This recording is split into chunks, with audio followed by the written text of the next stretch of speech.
Em nome do Pai, do Filho e do Espírito Santo. Amém. Meus queridos irmãos e irmãs, o Evangelho de hoje, Jesus é rejeitado pelos seus compatriotas em Nazaré. Para a gente entender um pouco o significado desse Evangelho, vamos colocar no contexto mais amplo. Jesus, que foi batizado no Jordão, depois foi para o deserto ser tentado, agora é apresentado por São Lucas na sua cidade natal. Ele vai à sinagoga de Nazaré, pega o livro do profeta Isaías, começa a pregar dizendo que aquela profecia messiânica é a respeito dele, e então Jesus é rejeitado pelo povo de Nazaré, que ficam escandalizados com ele, porque afinal das contas ele era simplesmente o filho do carpinteiro, filho de José, ou seja, nós sabemos quem ele é, como é que ele pode ser agora o Messias? E aqui, então, se conclui o Evangelho com o povo de Nazaré tentando jogar Jesus montanha abaixo.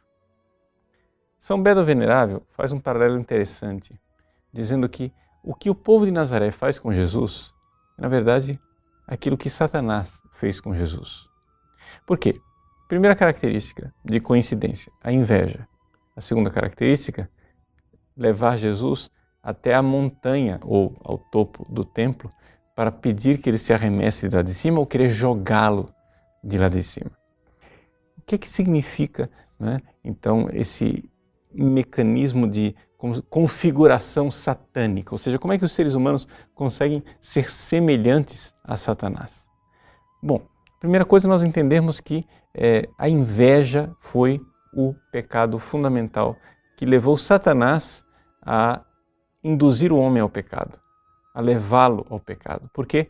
Porque Satanás viu com tristeza a nossa grande vocação, a vocação de vermos Deus face a face. A inveja é isso. A inveja é a tristeza pelo bem do outro. Então, porque a humanidade seria conduzida a contemplar Deus face a face, e Satanás nunca viu o rosto de Deus, né, e nunca verá, ele, por inveja, então quis nos induzir à morte. Nós, então, fomos seduzidos por Satanás. Ele também tenta seduzir Jesus. Ora, lá na sinagoga de Nazaré, o povo de Nazaré é afetado pela mesma inveja. Ou seja, como é possível que Jesus seja o Messias, o escolhido, o eleito de Deus, o santo de Deus, se nós o vimos crescer como os nossos filhos? Por que ele e não os nossos filhos? Como é possível que o eleito de Deus seja uma pessoa que nós conhecemos a origem, conhecemos quem ele é? E assim, tomados pela inveja, o povo de Nazaré vai no mesmo caminho, né, de Satanás. Satanás, tomado pela inveja, quis levar o homem à morte. Não somente à morte física, mas à morte eterna. Né? E aqui nós vemos essa história se repetindo tantas e tantas vezes na história da humanidade. Ou seja, a inveja que depois se torna fratricida.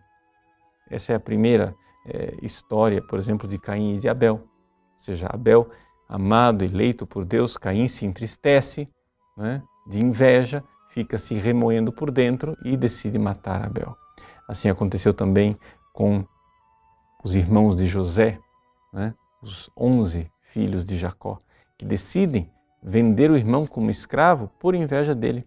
E essa também é a história do próprio Jesus. O que está acontecendo aqui em Nazaré, no Evangelho de hoje, será finalmente o destino de Cristo, né?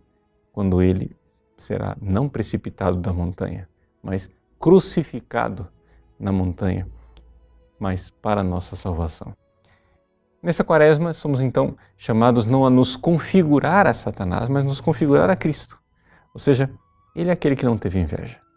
Como diz a carta aos Filipenses no capítulo 2, ele, sendo igual a Deus, não se apegou, mas se esvaziou. Ou seja, ele não se apegou à glória que ele tinha junto de Deus, mas quis vir aqui, na forma de servo, humilde, esvaziado de sua glória, para nos dar a glória que ele tinha.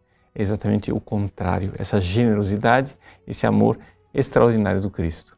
Que nós sejamos a ele configurados e que nessa quaresma a conversão do coração nos leve não a nos entristecer com a graça e o bem dos nossos irmãos, mas a nos alegrarmos e nos doarmos como Cristo, para que eles recebam ainda mais graça. Deus abençoe você. Em nome do Pai, do Filho e do Espírito Santo. Amém.